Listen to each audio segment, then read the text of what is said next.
Welcome, my dear students.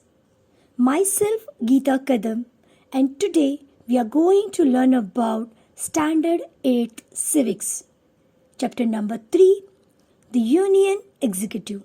So, let us start. Students, in the last chapter, we learn about the Union Legislature, which included the structure and functioning of the Parliament. And now, in this chapter, we are going to study the Union Executive. So, the Union Executive includes the following points. First one is structure of Union government. Second one is President and its election. Third one is powers and functions of the President. Then fourth one is Prime Minister and his functions. Fifth one is Council of Ministers. And the last one is how does the Parliament keep a check over the executive. So, let us start.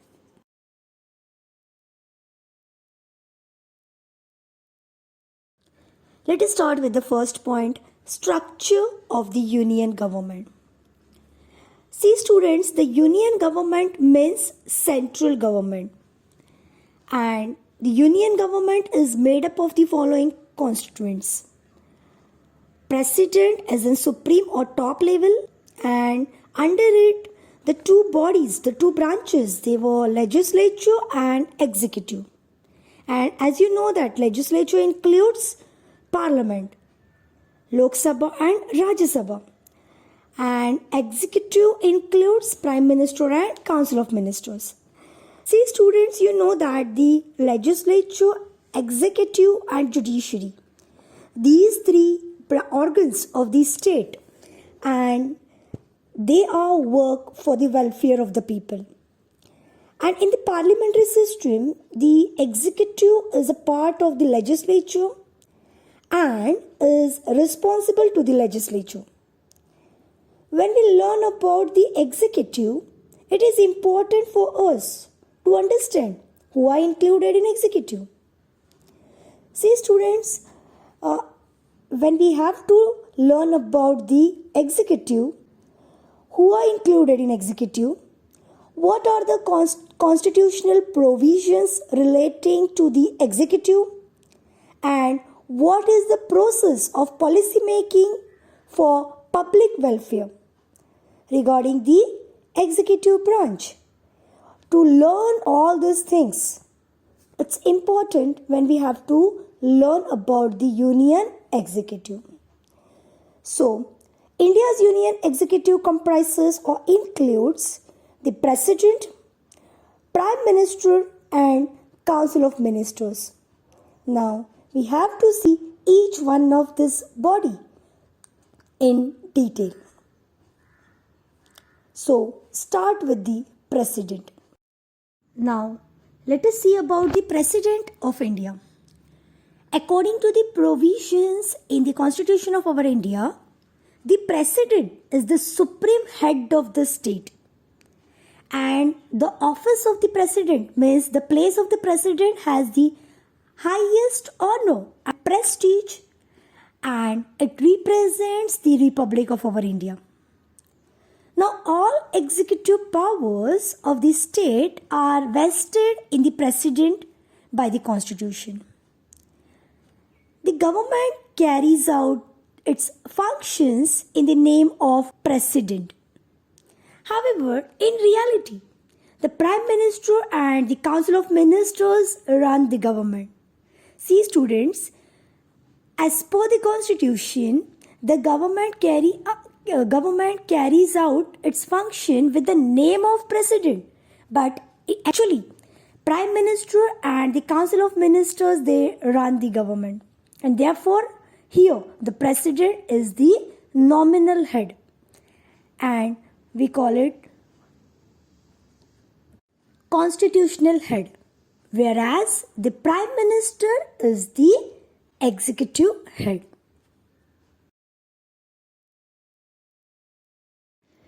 Now let us see about the election of the President. The president is indirectly elected by the people of our India.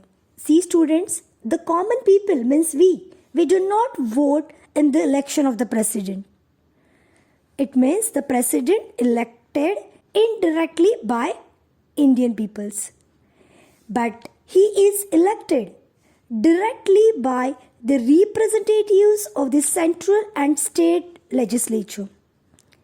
The group of these parliamentarians and members of the state legislatures is known as the electoral college. So through the electoral college, our president is elected.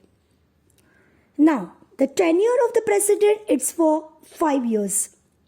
And the person who contesting the presidential elections should be an Indian citizen whose age should be at least 35 years. The person elected to the position of the president has to take an oath while accepting this post. And according to the oath, the president bears the responsibility of protecting the constitution and ensuring that the government runs as per the constitution.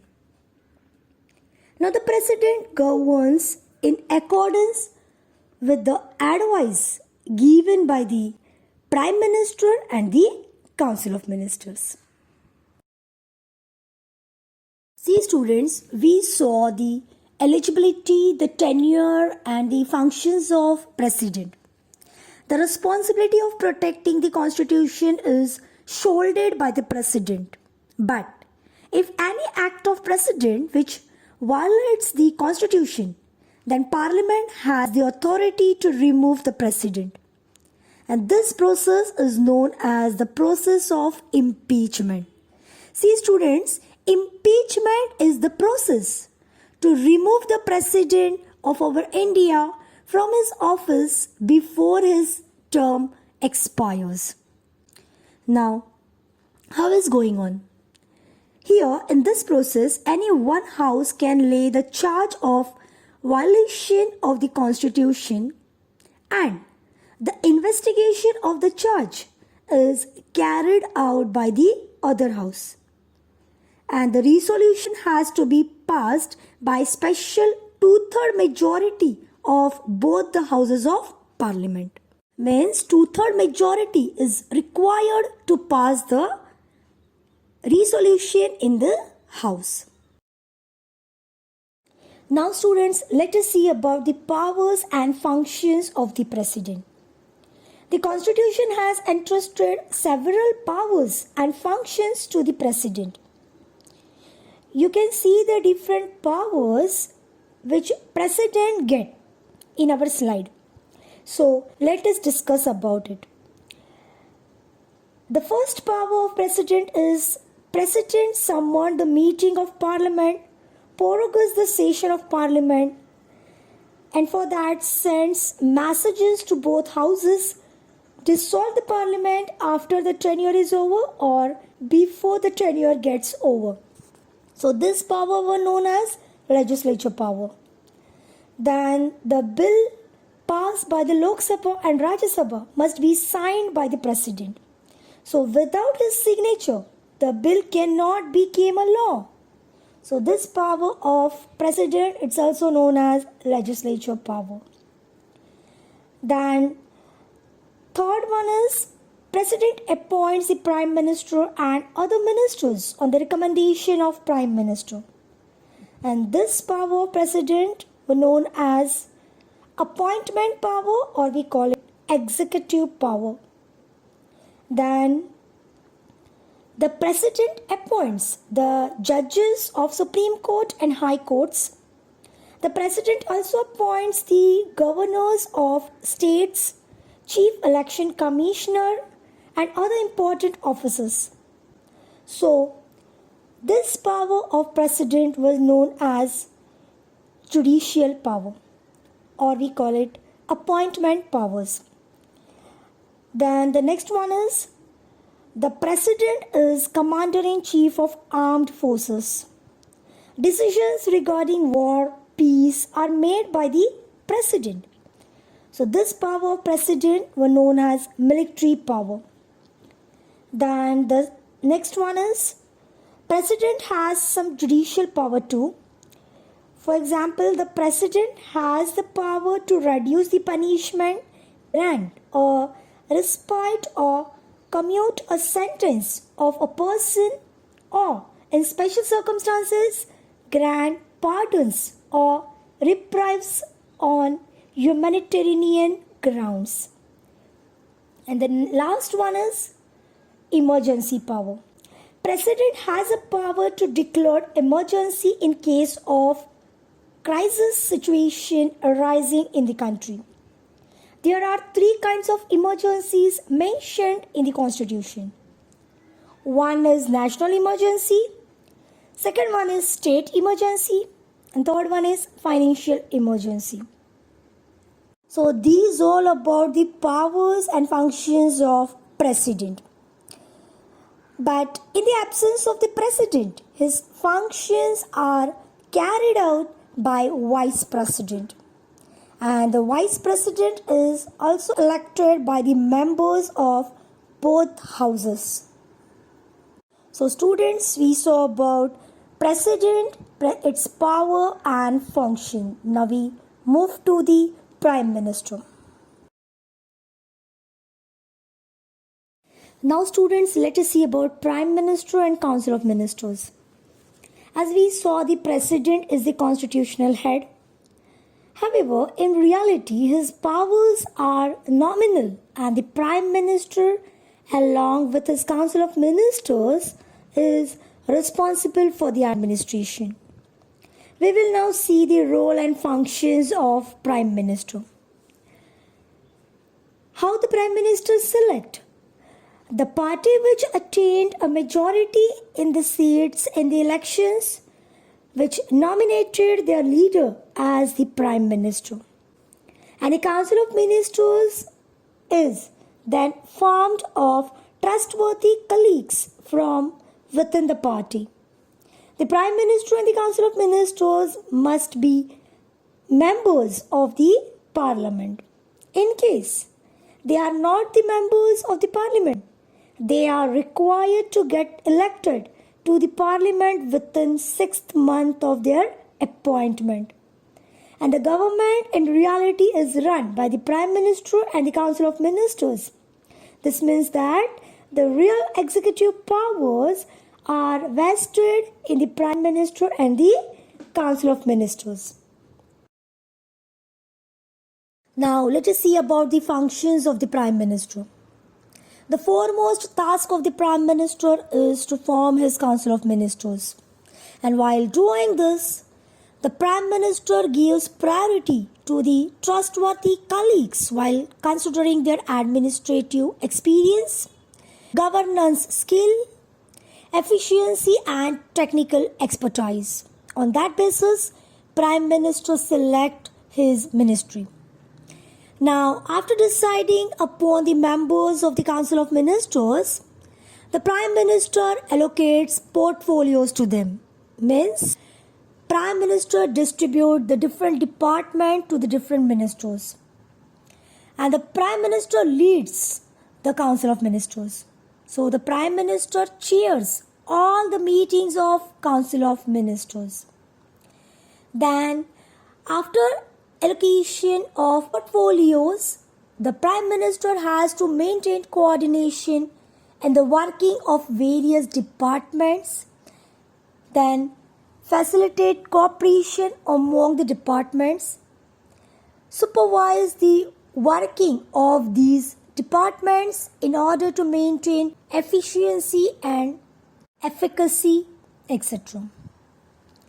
Then Prime Minister also has various other responsibilities like raise the image of our country in the international arena and work towards achieving a favorable opinion globally, to develop trust among the people and to provide strong support to the people who are victims of any disasters. So these all about the functions of Prime Minister. Now students, let us see the functions of Council of Ministers. In the parliamentary form of government, the Council of Ministers takes initiative in the process of lawmaking. As we saw in the last chapter, the scheme, policy plans, etc. are drafted, discussed and then introduced in the House. The Council of Ministers discusses important questions before making a decision. The departments like education, agriculture, industry, health, foreign relations, among others, are subject which the Council of Ministers has to decide specific policies or direction of the work. The Parliament need to be taken into the confidence about the policy decisions taken by the government. Therefore, the ministers of respective departments lay their policy plans in the House to bring about a discussion on it. Then, implementation of the policy is also foremost responsibility of the Council of Ministers. Once the Parliament approves the laws, the Council of Ministers implements them. So these all about the functions of Council of Ministers.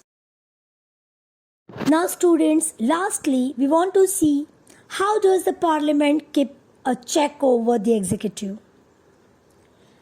In a parliamentary system of government, the legislature tries to keep control over the executive, that is the Council of Ministers. The control is exercised in the lawmaking or policy-making process, implementation of policies, and even after that. A few ways of exercising controls are: one is discussion and debates, second one is question hour, third one is 0 hour, and lastly no confidence motion. So let us see each one of them. Firstly, discussion and debates. Debate and discussion among the members of the House are an integral part of the lawmaking process. These debates and discussions help the member to scrutinize, means filtering the policy proposals and laws and point out the shortcomings. These discussions are essential for creation of healthy laws. Now the second one is question hour. During the parliamentary sessions, the proceeding of the House begins with questions asked by the members of the House.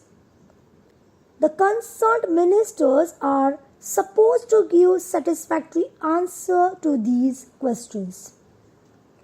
Now, question hour is one of the most effective ways of keeping a check over the Council of Ministers.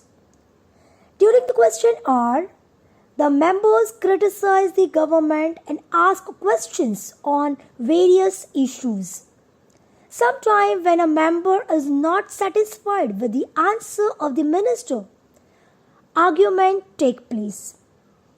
Occasionally, the members walk out of the House or enter into the well of the House and give slogans to record their protest. Now the third one is 0 hour. During the parliamentary session, the period around 12 noon is called 0 hour. And during the 0 hour, during this period, any question of public importance can be raised and discussed. And the last one is no confidence motion. This is one of the most effective way to keep a check on the Council of Ministers. The government stays in power till it enjoys the support of majority in Lok Sabha. And if the members of parliament withdraw the support, it may lead to lose a majority, and then government cannot stay in power.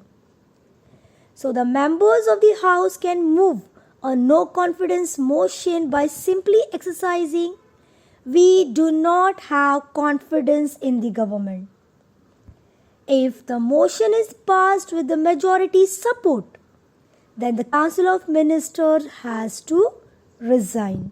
So students, these 4 ways were useful or effective on the parliament to keep check or control over the executive.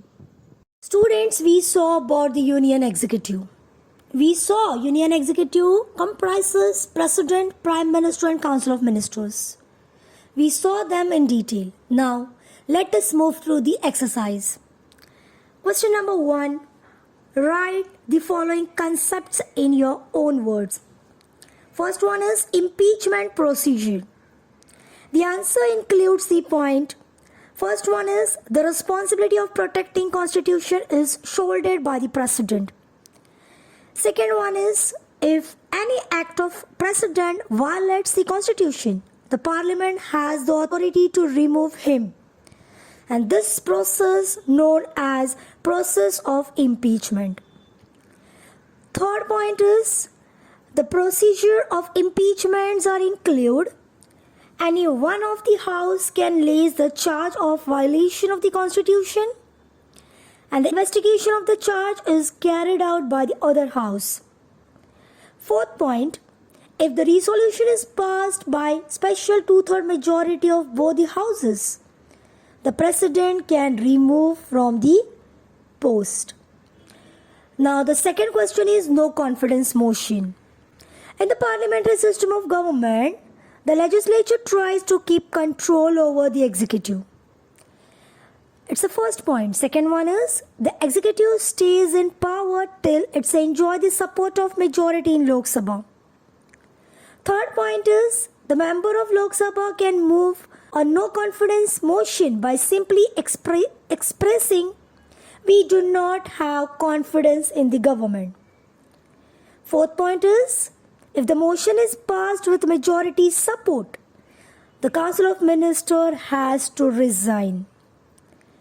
And lastly, this is the most effective way to keep check on the Council of Ministers. Thank you, students.